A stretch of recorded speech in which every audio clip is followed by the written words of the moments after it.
Amén. Vamos a dar continuidad. Mi esposa ahorita va a enfocarse en unos versos bíblicos, pero nada más quiero en lo que vamos, verdad, juntando nuestras mentes y nuestras ideas una vez más para entrar en el tema. Una de las razones por las que estamos hablando de liderar como Cristo es porque realmente el mundo, así como lo encontró Jesús, está necesitado de liderazgo, de dirección. Cuando hablamos de que el mundo está perdido, estamos hablando que el mundo no está perdido porque no se encuentra, está perdido porque no tiene rumbo, no tiene dirección, no tiene propósito. En otras palabras, no hay una brújula. Mucha gente se hace preguntas como ¿para qué vivimos? ¿Por qué existimos? ¿Cuál es la razón, el propósito de la existencia? Y todas estas cosas. Y realmente entre toda la información, especialmente que vivimos en nuestros días, donde tenemos acceso a la información de internet y todas estas cosas, por más información que tenemos, aún hay mucha gente todavía perdida. Qué curioso, ¿no? Mucha información, sin embargo no hay conocimiento suficiente. Y una de las cosas que la palabra del Señor nos dice es que nosotros somos, vuelvo a repetir, nosotros somos la sal de la tierra, nosotros somos los que dirigimos, los que lideramos, los que guiamos. Y una de las cosas que estamos hoy, el mundo, tanta necesidad que tiene, es precisamente de líderes que estén calificados, pero líderes para que le den dirección al propósito de la vida de la gente. Todos estamos aquí, ¿por qué? Porque de cierta manera estábamos perdidos, estábamos abandonados. Algo hacía falta en nuestras vidas. Llegamos aquí, a lo mejor hoy nos sentimos un poco más competentes, nos sentimos un poco más completos, pero estamos aquí porque no nos sentíamos competentes, porque nos sentíamos incapaces, nos sentíamos débiles y porque no teníamos la razón. Si lo hubiéramos tenido no estaríamos aquí. Estamos aquí porque admitimos y reconocimos que no teníamos la razón y que necesitábamos de dirección y de propósito en las vidas. Entonces hoy más que nunca, en la comunidad y en la sociedad y en el mundo en el cual nosotros vivimos, se necesita de líderes competentes que lideren, amén, hacia un mundo en un propósito. Y la única manera que se puede liderar con un buen propósito es dando un ejemplo. Ya no es una cuestión de simplemente palabras. Vivimos en países, aún hasta en Estados Unidos, donde vemos los políticos que prometen, hablan y dicen, pero terminan, verdad, cortos, verdad, porque sus promesas solamente llegan hasta cierto punto, pero las acciones se quedan en el camino. Amén. Entonces ahora nosotros tenemos que darle continuidad, que nuestras palabras tienen peso, amén, y tienen autoridad, y esa autoridad no es por la autoridad nuestra, sino por la autoridad que Cristo nos da. Y necesitamos líderes en nuestra sociedad, amén, no solamente de mandar y de instruir, como decía el Señor, no de indicativos, no solamente de autoridad, autoritarios. Una de las cosas que ahorita vas a tocar, me imagino, en el libro de Mateo capítulo 20, una de las cosas es que nosotros no lideramos como el mundo lidera. Nosotros no lideramos instruyendo, dirigiendo, mandando a la gente. Y a veces nosotros lo vemos en nuestros trabajos del día al día, ¿verdad? El gerente, el patrón, ¿cómo hace? Para allá, jala, vete para allá, tú para acá. Y nada más de una posición con un señalamiento. Pero el liderazgo de Jesús no es así. El liderazgo de Jesús no es de señalamiento, es de servir. Y entonces hoy más que nunca, no solamente, sobre todo la iglesia, debe ser incuestionable que la iglesia de Jesucristo debe ser una iglesia servicial. Y cuando se trata de cómo tratamos al mundo, pues al mundo también se trata de una manera ¿con qué? Con servicio. Por eso es que el Señor le dijo, entre ustedes no se haga así. ¿Cómo? Como el mundo, mandando, diciendo, dirigiendo, ¿verdad? Sometiendo, manipulando, porque a veces hacemos esas cosas, ¿no? No debe suceder en la iglesia. A veces se cuelan esas cosas, esas malas mañas, pero no se deben de colar esas cosas, ¿verdad? De la manipulación. Vamos a hacer esto para que termine este resultado. Eso es lo que hace el mundo, ¿verdad? Le regalan despensas para que el día de mañana voten. Eso son manipulaciones, ¿verdad que sí? Y entre ustedes dicen, no se hagan manipulaciones. Tenemos que aprender a tener fe en la palabra de Dios, que cuando nosotros hacemos nuestra chamba, nuestro trabajo de predicar la palabra tal como es, no importa que la persona no responda. Es una de las frustraciones más grandes que tenemos. Predicamos y queremos que todo el mundo diga amén. A veces la gente no va a decir amén, pero tú tienes que estar seguro que lo que estás predicando es la palabra. Y si la palabra es predicada y la palabra tiene suficiente poder para transformar el corazón y la mente del hombre. Eso es todo. Y nosotros tenemos que caminar con esa postura, con esa rectitud, siendo de una sola pieza. Amén, no variando, no cambiando, porque esa es una de las cosas que el mundo constantemente nos cuestiona. Dice una cosa y es otra cosa. Lo vemos aquí, hace lo otro. ¿Por qué? Porque terminamos como los políticos, como malos líderes, decimos cosas, pero nuestras acciones dicen completamente lo contrario. Y Jesucristo no era una cuestión de predicar solamente, de sermonear, sino era una cuestión de qué, de servir, de que sus acciones predicaban lo que él venía y decía. Por eso es que Jesús era bien recibido, porque primero lo demostraba Y cuando venía y decía lo que tenía que decir, decían, claro, claro, por supuesto. Y concluyo con este punto porque en esta parte de liderazgo mi esposa me lo enseñó. Como pastores, a veces nosotros pensamos que todo el mundo nos tiene que hacer caso. O como líderes, ¿no? Ya me pusieron encargado del café, pues todo el mundo tiene que, ¿verdad? Me creo el dueño del café. Y formen una fila ¿verdad? Y así está. Y de repente, ¿verdad? El liderazgo, a veces, en el caso mío, como pastor, a veces me frustraba al ver que no habían ciertos resultados o ciertos comportamientos y quería ir rápidamente a corregir esas áreas, ¿no? Y lo más frustrante es que le estás hablando a alguien y no te responde. Y lo primero que uno dice en su mente de líder es que no se somete, no hace caso. Pero me di cuenta de algo que mi esposa me enseñó, y todo esto que estamos hablando de liderazgo no son tácticas. Todo cristiano debe ser un líder con el mero hecho de ser seguidor de Jesucristo, porque Jesús es el mejor ejemplo de líder. Y mi esposa me decía una cosa, es que cuando tú quieres ser influyente y quieres poderle predicar y exhortar y corregir a alguien, tienes que primero invertir en la vida de esa persona. Porque para poder corregir y para que alguien te escuche las palabras de corrección, necesitas primero invertir, dedicar. ¿Cuánto tiempo has pasado con esa persona? ¿Le has preguntado? ¿Estás interesado en su vida? Porque si no estás interesado en su vida y la única vez que vienes es para mandarlo, regañarlo, exhortarlo, ¿tú crees que te va a querer escuchar? Hay gente que dice, bueno, como a mí ya me pusieron la puerta, yo voy a mandar. No, a la puerta se pone la gente que han aprendido a servir. En posiciones se deben de poner personas en las que ya han establecido que son personas serviciales con un carácter sumiso y humilde.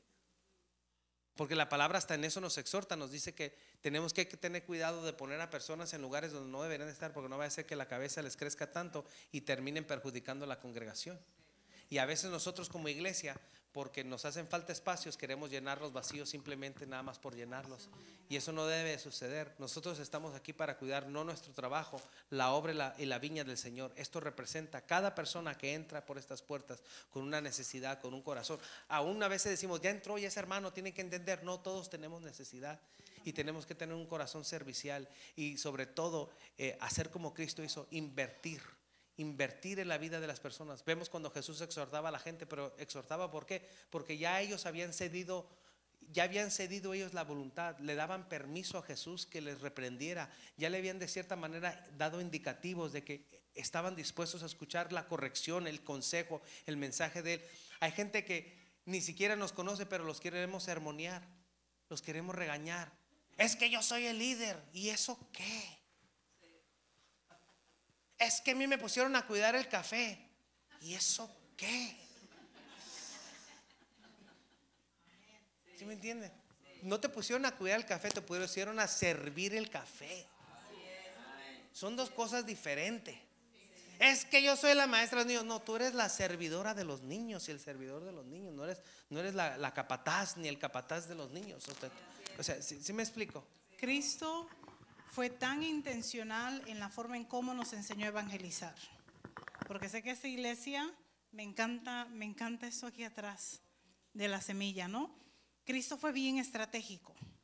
Y uno de los ejemplos más fenomenales en la Biblia se encuentran en Juan 4, que es mi pasaje favorito de la Biblia. Pero es mentira, yo digo eso de todos los pasajes. Cristo envió a los discípulos a buscar pan, porque Él quería que no hubieran interrupciones a la hora de tocar la vida de aquella mujer. Pero adelante les dice, a mí me es necesario pasar por Samaria. Y se va a sentarse el Señor junto a aquel pozo, y se los voy a decir rapidito porque no hay tiempo. Aquella mujer viene, está buscando agua en un horario donde las mujeres no buscan agua, porque las mujeres usualmente venían tempranito en la mañana, cuando todavía el sol no había salido. Pero la vida de aquella mujer era cuestionable. Así que llega en un horario donde sabe que no va a haber nadie para que nadie la señale, para que nadie la critique, porque todo el mundo conoce su vida. Es como cuando entra Panchita del barrio y todas.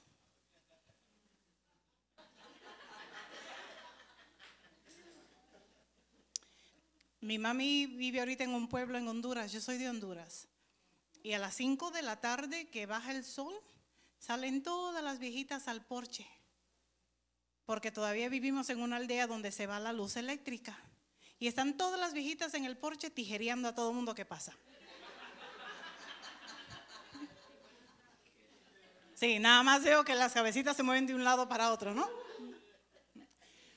Cristo está en este lugar, aquella mujer viene, Cristo le pide agua, ella le dice, somos samaritanos y judíos, no hay una buena relación, ¿cómo te atreves a pedirme agua de beber? Cristo le dice, si tú conocieras el don de Dios y quién te pide de beber, aquí el asunto cambiaría y tú me pedirías a mí agua y yo te daría agua que brota para vida eterna. Esa agua, Cristo es agua y esa agua tuvo sed en la cruz. Él es el agua que sacia. El que bebe de él jamás volverá a tener sed.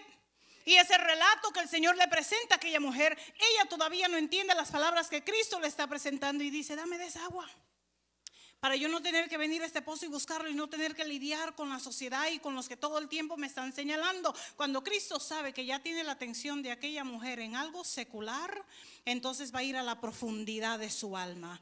Qué bueno, tiré el anzuelo, lo agarraste, ve, llama y tu marido. Mi marido.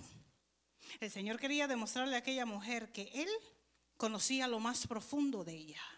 Cuando usted evangeliza, usted no se para en la calle mandando a la gente al infierno. Afuera se evangeliza, en la iglesia se doctrina. Hay que traerlos aquí adentro para enseñarlos. Entonces Cristo va a preparar el corazón de aquella mujer le responde y dice, no tengo marido. Y el Señor dice, en toda esa conversación que hemos tenido, hasta ahorita has dicho la verdad, porque 5 maridos has tenido y el que tienes ahorita no es tuyo. ¿Usted se imagina predicarle a alguien así? Se van de la iglesia. Aquella mujer había tenido 6 maridos, yo tengo uno, no sé qué hacer con él. Bendito Dios. Y soy la esposa del pastor y a veces no sé dónde ponerle manos, si en la frente o en el cuello. Gloria a Jesús. El Señor va a tratar con la profundidad de la vida de aquella mujer y cuando le responde de esta forma, el Señor va a ir a la profundidad de su alma. Deuteronomio 24 del 1 al 4 dice que cuando una mujer se casaba con un hombre, se casaba con una mujer y encontraba algo indecente en ella, podía regresarla. ¿Usted se imagina que nos regresa?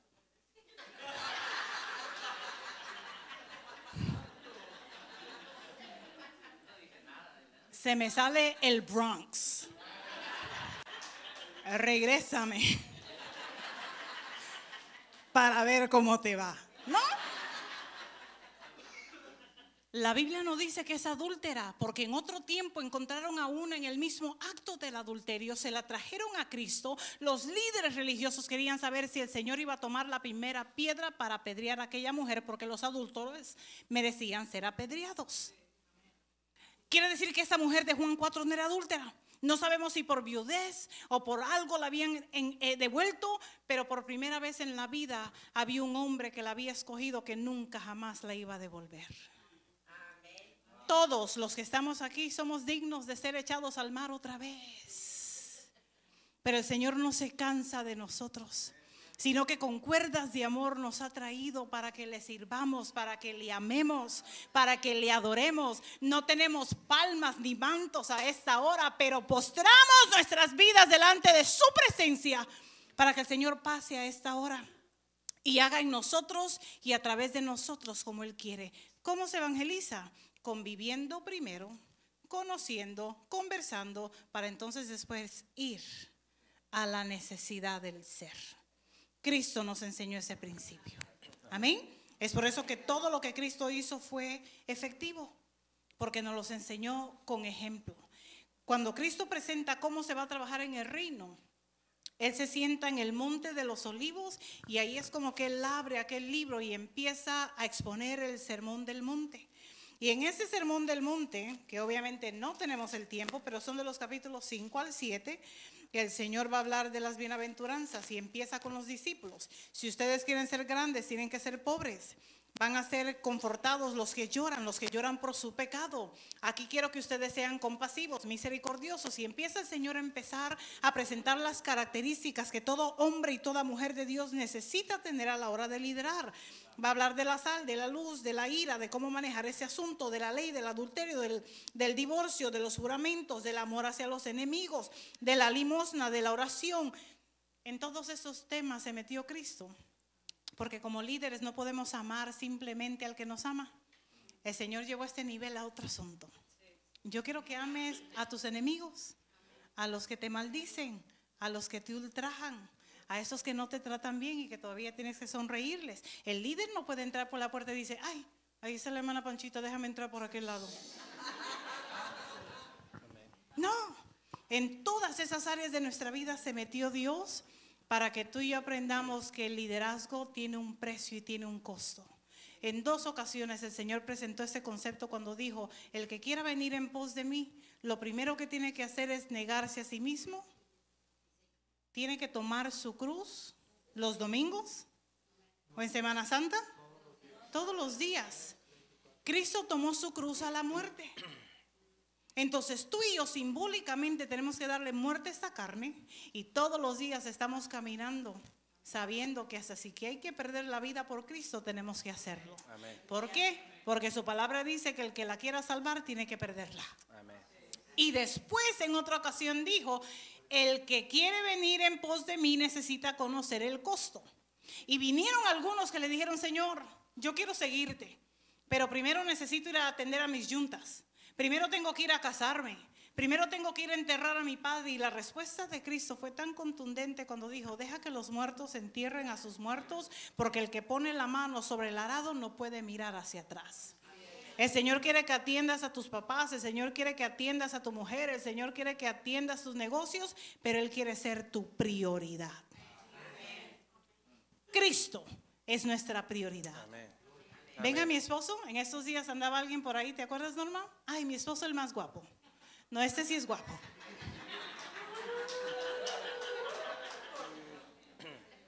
Él no es mi prioridad, es Cristo. Esos hijos que están allá atrás tampoco son mi prioridad, porque antes de ellos es Él. Porque el matrimonio empezó entre Él y yo. Estamos criando hijos para otra gente. De nada a las 2 lagartijas que...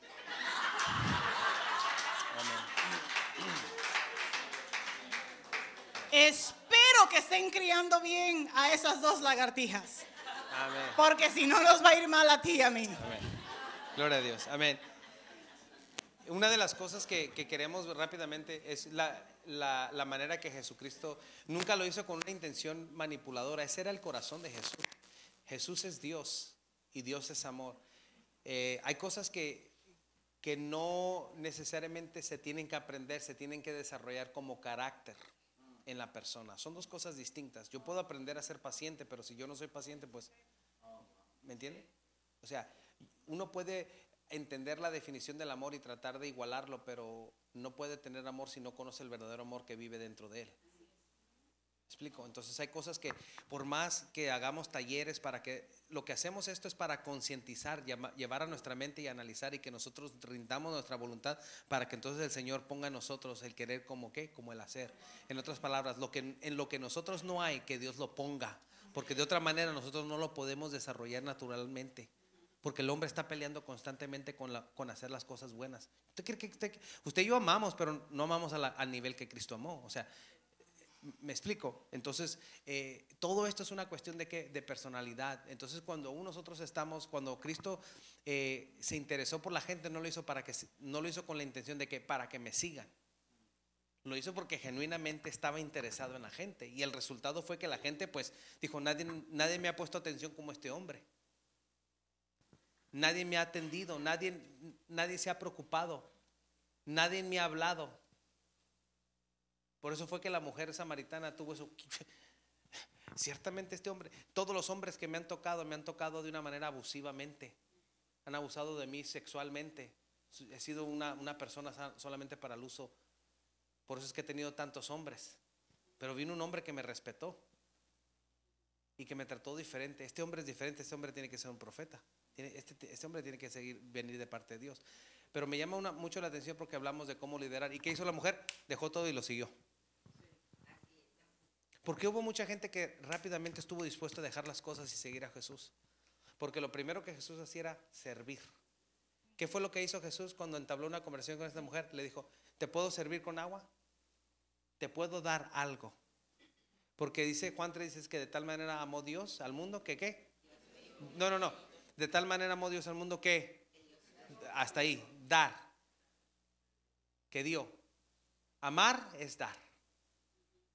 Cuando se trata de servir, cuando se trata de establecer liderazgo en el reino de Dios, es de servir. Y Jesús le dijo a la mujer, antes de que entablemos cualquier tipo de relación personal y religiosa, vamos a hablar de lo que lo que yo puedo hacer por ti. Y yo veo que tú tienes necesidad de agua, pues yo te voy a dar un agua de la cual beberás y nunca jamás tendrás sed. ¿Estás interesada? Sí, sírveme. Eso fue lo que le dijo, sírveme. Imagínese, llegó un hombre, un caballero, que todo lo que esta mujer hacía era servir a los hombres. Y viene un hombre y le dice, ¿te puedo servir? La gente está acostumbrada a ser abusada. Y cuando la iglesia viene y le dice, ¿cómo te puedo servir? ¿Cómo te puedo sanar? ¿Cómo te puedo atender? Cuando todo el mundo juzga al mundo, el mundo juzga a todo el mundo, aunque aparentemente hay un término de inclusividad, pero no hay nada de inclusividad porque todo el mundo, ¿verdad?, es irritante en las inclusividades, especialmente cuando hablamos del conservatismo, pero eso es punto y aparte para otro día. Pero cuando todo el mundo se juzga, se critica, se chismea, y cuando la iglesia de Jesucristo no se maneja así, entonces la gente dice, yo quiero llegar a ese lugar donde no me siento juzgado. Pero el no ser juzgado no significa que no podamos corregir, porque Jesús no le dejó solapar su pecado. La atendió, y después de la atendió, entonces estuvo bien receptiva para ser corregida, porque no lo tomó a mal. Y nosotros queremos corregir a todo el mundo, no hagas aquello, para acá, pero no le servimos. Y el que no sirve, no sirve. El que no sirve, no sirve. Entonces Jesús pudo llegar al corazón. ¿Cómo le hacemos? ¿Ponemos estas estrategias? No, usa las mismas estrategias de Jesús. Sirve. Pero es que me cuesta trabajo. Pues entonces trabaja en tu carácter cristiano para que te sea de compasión tú mismo hacerlo. No podemos, pastor, hermanos, líderes, qué frustración lo tenemos en el trabajo, aún aquí está en la iglesia a veces cuando decimos, ay, pues es que no sé a quién poner. Pues claro, porque no hay gente que quiera servir. ¿Y cómo le hacemos para que haya gente de servir? Pues necesitamos trabajar con el corazón. No enseñarlos a servir. No enseñarlos.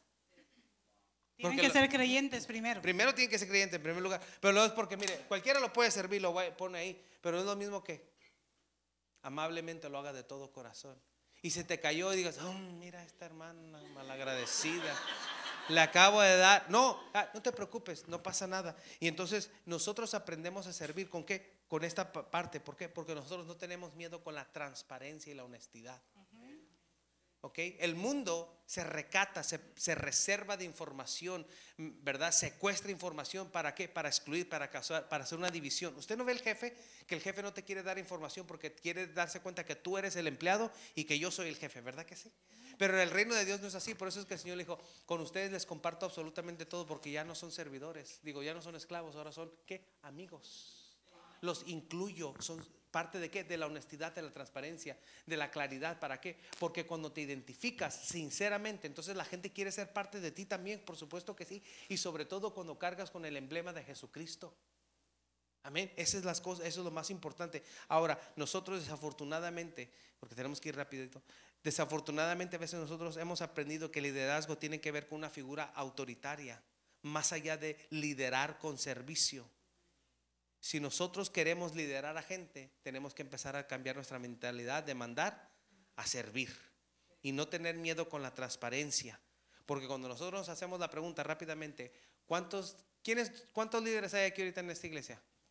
Levántenme la mano los líderes. Todos los líderes. La pregunta es, ¿cuántos líderes? Levanten la mano los líderes. Y hay mucha gente que no levantó aquí la mano porque dice, es que yo no estoy encargado de nada. Eso no es ser líder. ¿Sí me explico? Dice, los que no levantaron la mano es porque creen que como no tienen una responsabilidad, no son líderes. Pero el liderazgo no se trata de tomar una posición, es lo que el Señor nos estaba diciendo. Se trata de ser influyentes.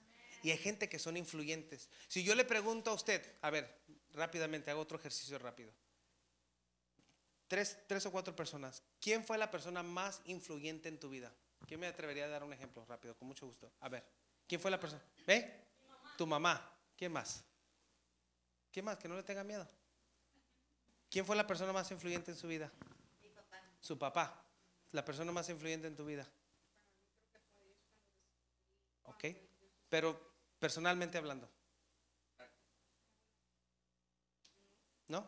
La persona más influyente en su vida. Su esposo. ¿Alguien más, pastora? La persona más influyente. Su esposo. Ok, su madre. Ok. Qué bueno que me dijeron, miren la persona más influyente. ¿Qué me está diciendo? Persona que impactó más su vida. ¿Correcto? Y ninguno de ellos fueron jefes, patrones, presidentes. Ninguno de ellos que ustedes mencionaron mantiene una posición de aparentemente líder, pero son ¿qué? Personas que impactaron su vida porque fueron influyentes. So, tú no tienes que tener una posición para ser un líder, porque el liderazgo de Jesucristo es de influencia. Todos estamos aquí con la capacidad de ¿qué? De personalizarnos y ser influyentes. Eso es lo que hace falta en la iglesia. Gente que influya, no mal influya, porque eso es rápido. Para la mala influencia ya está fuera en cuanto sale de las puertas de aquí. Pero necesitamos ser de buena influencia. Todas estas personas mencionaron papá, mamá, esposo, esposas, etcétera. ¿Por qué? Porque fueron personas que tocaron, impactaron, hicieron una diferencia en su vida. Y no es una posición. No es el presidente, no es el patrón. Nadie habló de posiciones, ¿verdad? Que nadie mencionó ninguna posición de liderazgo. Sin embargo, hablamos de muchas personas que fueron sencillas dentro de un rango, de una posición. Sin embargo, tuvieron mayor influencia que el jefe tuyo y mío de nuestro trabajo. ¿Qué nos deja de ser? Que el liderazgo del cual Dios está llamando y que nos está enseñando fue precisamente el que Jesús hizo, porque muchos contestaron de la misma manera. Estamos acostumbrados a ver a los hombres religiosos, a toda esta gente que influye en nuestra sociedad, pero nunca había venido un hombre como tú que nos dio la atención. Yo siempre he dicho, al cojo nadie le importó. El que estaba al lado del estanque, nadie dice que tenía años. Al ciego no daba ni un peso por él. Pero en cuanto sanó, todo el mundo lo vino, lo cuestionó de quiénes son tus papás. ¿Estás seguro que ves? Porque llegó a ese grado de ridiculez la pregunta. Sabemos que eres ciego, pero verdaderamente puedes ver. Si ves. Los hombres religiosos que lo miraban todo el tiempo postrado pidiendo limosna, no le importó hasta que vino la sanidad. Ahora de repente, ¿por qué? Porque vieron que lo estaba siguiendo y les incomodó. Como eso es lo que sucede. ¿Cómo no le incomoda a una persona que tiene una posición y que no lo sigan? Yo he tenido gente en la iglesia que me ha dicho, pastor, dice, ¿por qué no me pones ahí de líder? Porque nadie te quiere seguir. Así de fácil, ¿te acuerdas? ¿Y por qué no me pone encargado? Porque nadie te va a hacer caso. Así de fácil. Empieza haciendo algo y si la gente te sigue, entonces te pongo en un lugar. Porque ni las moscas lo seguían, pastor. Así de fácil. Y a veces terminamos poniendo una posición porque es buena gente, porque a lo mejor tiene el carisma. Lo pones ahí y todo el mundo, pues sí, nos dijo que lo hiciéramos, pero son renuentes, porque no son personas de influencia, no son personalizados, no hay transparencia. No tiene que ver con que no sean cristianos, tiene que ver que no han desarrollado un carácter sensible y servicial. Aquí todos nos tenemos que servir. Aquí todo el mundo deberíamos de batallar para entrar a la iglesia. No tú primero, no yo primero. No tú primero, no tú primero. No tú primero, yo primero. Deja yo te abro la puerta. No tú, yo te la abro. ¿Verdad que sí? Deberíamos de durarnos, no sé, una hora para entrar, porque todo el mundo, ¿verdad? No sabe quién ceder. Y eso es en todo. Hasta en el matrimonio maneja el Señor esa misma idea. Y hace ratito cuando Burley hizo la pregunta, yo estaba a punto de preguntarle a las esposas, pregúntale a tu esposo si te ama como Cristo te ama. Yo necesito ver a Cristo en Burley y Burley necesita ver a Cristo en mí. Ahí empieza un sano liderazgo.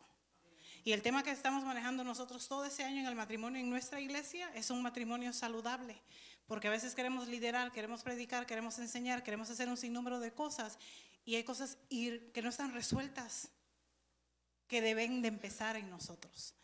Entonces el liderazgo es algo muy serio, en donde tampoco no quiero que salgan de aquí esta noche apachurrados ni tristes. No, Dios nos está retando a ser mejores, porque nuestro compromiso no es con el hombre, es con Dios, es con el Rey del cielo, con el todopoderoso, el soberano, el justo, el bueno. Entonces Dios merece excelencia de nosotros. ¿Por qué? Porque Dios no nos dio cualquier cosa, nos dio lo único que tenía. Al unigénito nos dio, lo cual quiere decir que Dios merece excelencia de nuestras vidas. Yo quiero concluir con mi parte, con esta parte del liderazgo, simplemente haciendo un recorrido. Regálenme 5 minutitos con la última semana de Cristo. Empecé al cerrar con la entrada triunfal. Ven, nos quedan 10 minutos. ¿Tú te vas a quedar 5 y me vas a dar 5 a mí? Sí, porque tú... Ok, nada más quiero saber. Sí. Exactamente. Yo te doy los míos, no, dame todos los tuyos. Pero es que todo lo de ella es mío y todo lo mío es mío. ¡Ah! Créanle. Sí, en la entrada triunfal, Cristo manda a los discípulos, entra en un burrito, la ciudad no sabe qué hacer porque lo están recibiendo como un rey. Hosana, ¿no? A Dios en las alturas. Las mismas palabras que se profetizan de él en Lucas 2. Esa palabra hosana quiere decir Dios salva. Todos los que habían venido anteriormente a conquistar habían venido para traer muerte, para traer destrucción, para imponer su autoridad, pero el Rey del cielo entra en un burrito manso y humilde. El Señor quiere que sus siervos sean mansos y humildes, pero los hermanos dicen manso pero no menso. Dicho sea de paso, ningún cristiano debe de decir eso, porque de vez en cuando también tenemos que ser mensos. Porque la Biblia dice que cuando alguien te da en un cachete tienes que poner el otro. Pero nosotros no estamos dispuestos a hacer eso porque se nos sale el Martínez.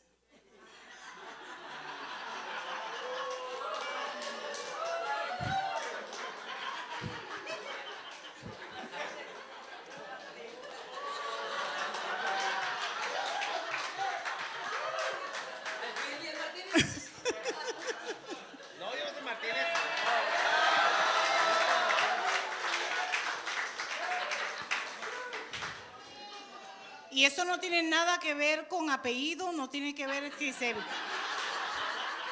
si vienes de Sinaloa. Si es que un diácono una vez le dijo a Burley, había un diácono que le tenía tanto celo a Burley cuando él era el tesorero de la iglesia. Cuando eras más joven. Estamos jóvenes. Este chiquitito tiene 41. Yo voy a cumplir 45 la semana que viene. Pero me acuerdo que este hermano le dijo a Burley, si me hubieras conocido en otro tiempo, te hubiera dado una buena golpiza porque antes yo era brujo. Dije yo, no, este tipo sigue siendo brujo. Porque cuando tú hablas así y mencionas tu pasado como que fuera algo de orgullo, tu corazón todavía no ha sido transformado por el Señor. Cristo entró manso en un burrito y la gente le decía, hosana, Rey que salva, porque todos habían venido en una forma distinta, pero él vino de la forma más humilde, más sencilla a la hora de entrar en aquel pueblo. Cristo nunca había entrado en Jerusalén. Cuando él empezó su ministerio entró en Galilea.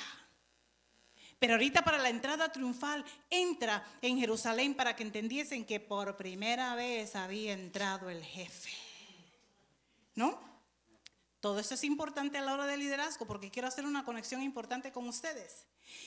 Esto está en Mateo 21 de los versos 1 al 11. De los versos 12 en adelante el Señor va a purificar el templo hasta el verso 17. Porque dice que entra en el pueblo, lo va a purificar. ¿Por qué? Porque encuentra a los cambistas. Empieza el Señor a volcar mesas, a volcar sillas, a repartir latigazos. Aquí nadie quiere que se nos reparta latigazos, pero hay 2 o 3 que necesitan unas cuantas buenas nalgadas. Hay unos cuantos que necesitan que se les rompa la patita para que el buen pastor los pueda pastorear. Entonces Cristo entra en el templo, empieza a volcar mesas, empieza a volcar sillas, empieza a repartir latigazos y dice: estoy cansada porque han convertido mi casa en casa de ladrones cuando tiene que ser casa de oración. La iglesia está tan sofisticada en estos días que ya ni ora. Entramos directo al servicio y nos paramos aquí como que fuéramos celebridades, como que fuéramos superestrellas. Aquí no hay estrellas, aquí no hay famosos, aquí no hay protagonistas, aquí hay siervos de Dios. Entonces Cristo entra en el templo, lo purifica. ¿Por qué? Porque en este lugar, hermanos, específicamente en este lugar donde vendían las palomas, donde estaban los cambistas, era la parte que le correspondía a los gentiles. Ahora quiere decir que los gentiles no tenían acceso a ese lugar porque ahora estaban ahí haciendo intercambios a última hora. Entonces todo esto va a pasar durante toda esta semana, en donde todos los días Cristo necesita experimentar algo. El pasaje en el que voy a predicar como en 5 iglesias en esta semana está en los versículos 18 al 22 acerca de la higuera que el Señor maldice.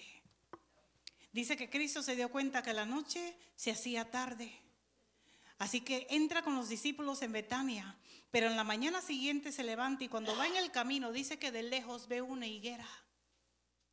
Y de lejos la higuera tenía muchas hojas. Una higuera que tiene muchas hojas es porque está promocionando que tiene fruto. Pero cuando Cristo se acerca no tiene. El Señor no la maldice simplemente por maldecirla, porque dice que los discípulos le dijeron: no es tiempo de higos. El Señor dice: es que la higuera solamente puede dar higos durante 2 veces en el año, y esta tiene tantas hojas que me está promocionando que tiene, pero sea maldita ella y nunca nadie coma fruto de ella. La maldijo el Señor porque de lejos aparentaba una cosa, pero al estar cerca era otra cosa. Invitamos a la gente a Cristo, invitamos a la gente a la iglesia, y cuando la gente está suficientemente cerca de nosotros se dan cuenta que lo que predicamos no vivimos. El Señor me dijo que este mensaje lo voy a predicar, y lo voy a predicar en unas cuantas iglesias. Porque la Biblia dice que al estar injertados a Cristo, el resultado es que demos mucho fruto. Y ese fruto en Gálatas 5, 22 y 23 dice que es amor, que es gozo, que es paz, que es fe, que es bondad, que es benignidad, que es templanza. Lo cual quiere decir que a la hora de hacer lo bueno no hay nadie que te detenga, porque el que proporciona algo bueno en nosotros y a través de nosotros es Cristo. Basta de echarle culpa al pastor, a la esposa del pastor, a los hermanos de la iglesia. Es tu compromiso con Dios. El problema es que queremos dar fruto aquí en el altar.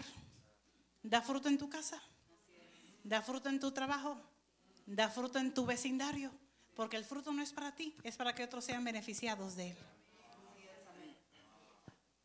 El fruto que está en mí necesita bendecir a la esposa del pastor, y el fruto de ella bendice a otra. Y si tú no estás dando fruto, está sencillo el asunto, no estás injertado al Señor. Lo complicamos, pero no es complicado, porque es nuestra relación y nuestra conexión con Él la que produce fruto. El Señor maldice la higuera.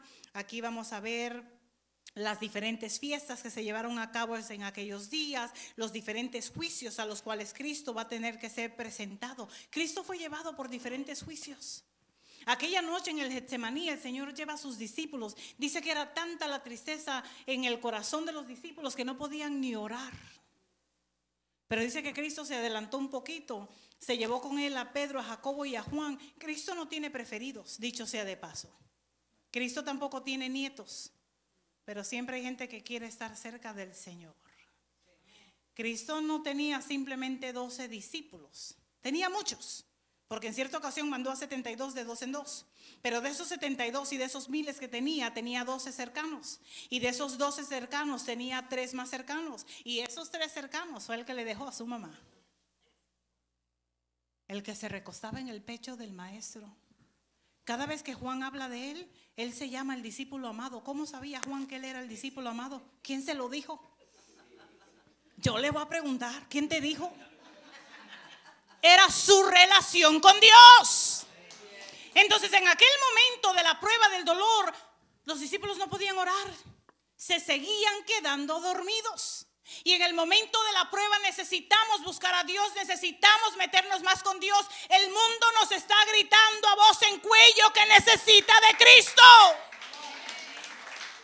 Solamente hay que ver los matrimonios, como todos los días se está destruyendo la imagen de una familia, el caos en el que estamos viviendo, y la iglesia de Cristo quiere estar aquí encerrado en las cuatro paredes, engordando de conocimiento. Aquí es donde nos preparamos para ir a las calles. Entonces Cristo nos ha enseñado cómo se hace ese asunto. Les dijo, tienen que orar, aunque sea 1 hora. Porque lo único que permite que tú y yo podamos vencer la tentación es estar llenos de Dios. ¿Cómo sé yo? Porque la Biblia dice que cuando Judas vino con aquellos líderes y aquellas autoridades a arrestar a Cristo, lo primero que Pedro hizo fue sacar espada y cortar oreja. Porque cuando tú no buscas de Dios, la carne es la que resalta. No habían podido orar, y cuando vino la tentación, se dio. Y todo esto lo vamos a ver en el proceso de Cristo. Todos fueron esparcidos en el momento de la prueba. El único que se queda cerquita es Juan. Vemos a Pedro calentándose en fuegos extraños. ¿Qué le pasa a la iglesia?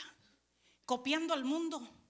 Estamos tan envueltos en el mundo que a veces ya no se puede hacer una distinción entre la iglesia y el mundo. Y el Señor no nos ha llamado a copiar absolutamente a nadie. La iglesia de Cristo es original. Pueblo, Pedro se está calentando en fuegos extraños. Y viene la gente y le dice, ¿tú te pareces a él? Como que hablas como él. Y Pedro a cada rato maldecía, no lo conozco.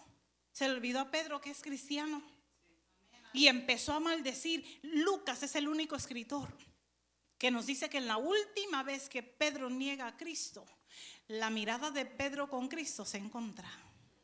Y dice que aquel hombre lloró como nunca en su vida había llorado, porque se acordó de las palabras de Cristo.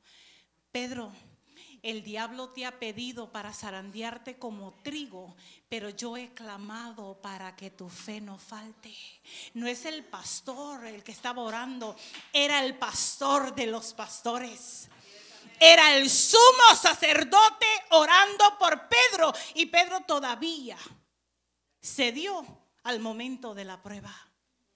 Todo esto lo vemos, todo lo que Cristo padeció, y a veces lo miramos en esa escena cuando predicamos las 7 palabras. Vemos un Cristo en todo su juicio cabal.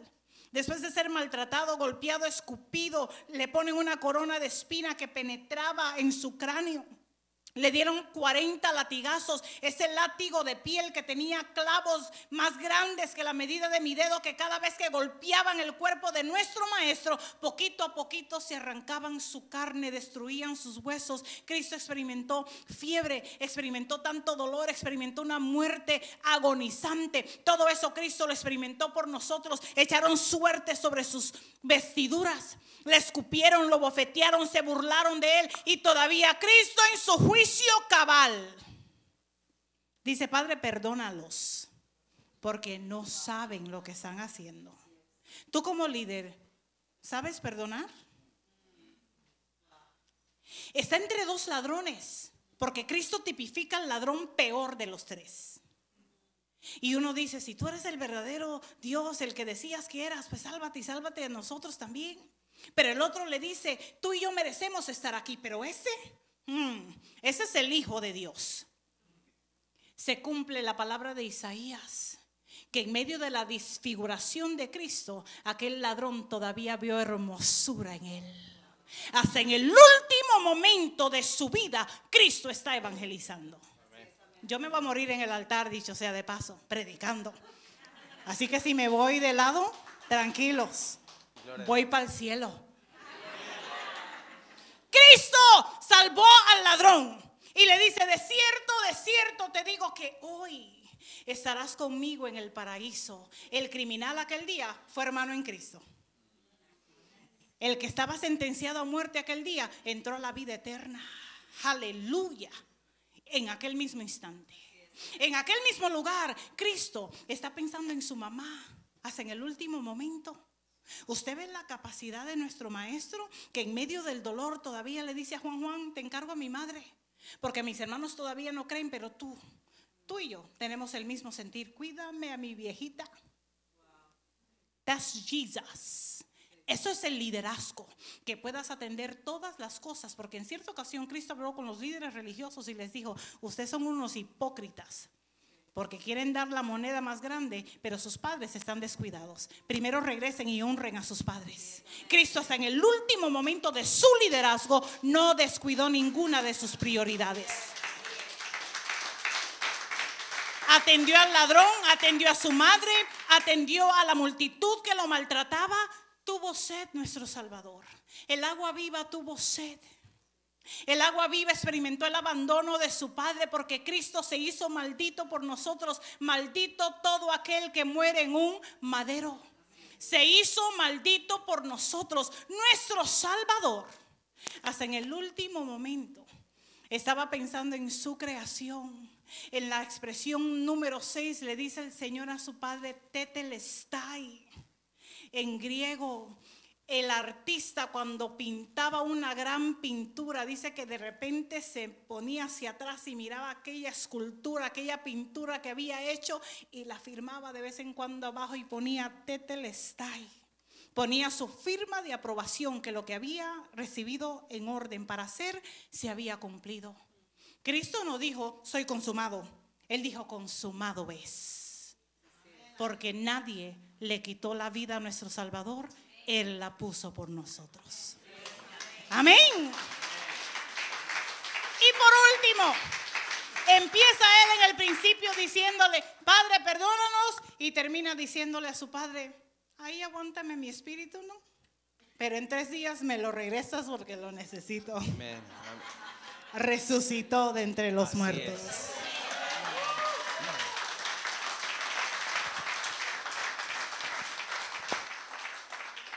Y en conclusión, el pasaje o el acontecimiento más grande fue precisamente lo que estamos celebrando en estos días, ¿no? Que valientemente Jesús fue y dice la palabra que Dios lo glorificó. A tal grado que dice que le dio un nombre que es sobre todo nombre. La valentía de Jesús en la cruz le dio poder y le dio autoridad. ¿Cómo se llega a la cima? A tal grado que todos los que no lo reconocieron, dice que no solamente le dio el nombre que es sobre todo nombre, sino que eventualmente todos los que no lo reconocieron doblarán su rodilla y tendrán que regresar y admitir que Jesús siempre fue el Señor. ¿Cómo puede llegar a ser la cúspide, la glorificación de Jesús en la cruz del Calvario? ¿Cómo puede llegar a ser la cúspide y el punto más alto donde una persona está perdiendo su vida? Porque para ti, para mí eso no tiene sentido. Se supone que ahí perdemos. Cuando perdemos la vida es lo más trágico. Es lo más triste, es lo más desafiante. Y sin embargo Jesús dice que lo exaltó y le dio el reconocimiento más alto posible. ¿Y sabe cuál fue la palabra clave? Porque el hecho de que llegó hasta allá es que nos está pidiendo que nosotros también nos crucifiquemos. Y si tú quieres llegar a la glorificación, nos dice que es por medio de la sumisión y por medio de la obediencia.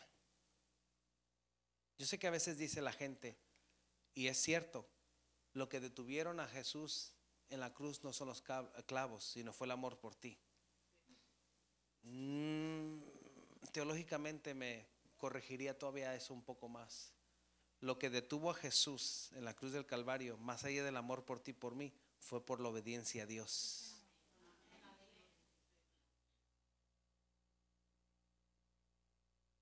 Es más importante honrar a Dios sobre todas las cosas. Y el resultado de obedecer a Dios fue beneficiario para nosotros. Cuando nosotros obedecemos a Dios, nuestra obediencia es beneficiaria a otros. Nos deja como gran enseñanza que la mansedumbre, la humildad, no es señal de debilidad, sino todo lo contrario. Jesús nos enseñó que la mansedumbre, la obediencia y la humildad es señal de grandeza y de victoria. Ahí nos enseñó el Señor. Entonces todos los seguidores de Jesucristo que estamos aquí llegaremos a un liderazgo, llegaremos a ser glorificados, llegaremos a influir. ¿Por qué? Porque no somos egoístas, porque el ministerio y la obra de Jesús no es un ministerio egoísta, donde yo me sirvo, donde yo atiendo mis necesidades, porque si fuese así, Jesús se hubiera bajado de la cruz, porque él no se beneficiaba personalmente en absolutamente nada, pero vio que la obediencia, parte de ser líderes es de servir a otros para que otros sean beneficiados. Que nunca en nuestra mente caminemos con que el liderazgo de Jesús o liderar en el ministerio o liderar en la iglesia es una cuestión de nosotros. Todo lo contrario, es de rendir nuestra vida. Y para concluir, como dijo Pablo, porque a veces no nos gusta ser como Pablo en estas partes. A veces nosotros le decimos a la gente, ven como seas. Está bien, está bien. Nada más asegúrese que salga diferente. Porque a veces entran como quieren y también los dejamos salir como quieren. Y esa no es la idea. ¿Sabe por qué? Porque la iglesia no ha aprendido a ser líder. Pablo dijo, mírenme a mí, que yo soy el ejemplo de Cristo. Y lo que la iglesia hoy en día sabe que le gusta decir, no, sí, Jesús es perfecto, nosotros no. Yo no soy perfecto, no me mires a mí, mira a Cristo. Mira a Cristo, yo no soy perfecto, yo soy humano como tú y como yo. Entonces, fue un atrevimiento lo de Pablo de decir que, no, lo que estaba diciendo es, Cristo vive en mí y yo me responsabilizo de ser un ejemplo y un seguidor de Jesucristo. Cualquiera que viera ver a Cristo, que me vea a mí. Tú puedes decir lo mismo de ti. Tú le puedes decir a alguien, no conozco a Cristo, no te preocupes, no traigo Biblia, nada más sígueme, venme a mí. Sígueme todos los días, ve cómo hablo, cómo me comporto y vas a conocer a Jesús. No te preocupes por ir a la iglesia todavía, nada más ve, anda conmigo, sígueme. Y entonces eso denotará que somos verdaderamente seguidores de Jesucristo. Dios les bendiga en esta tarde.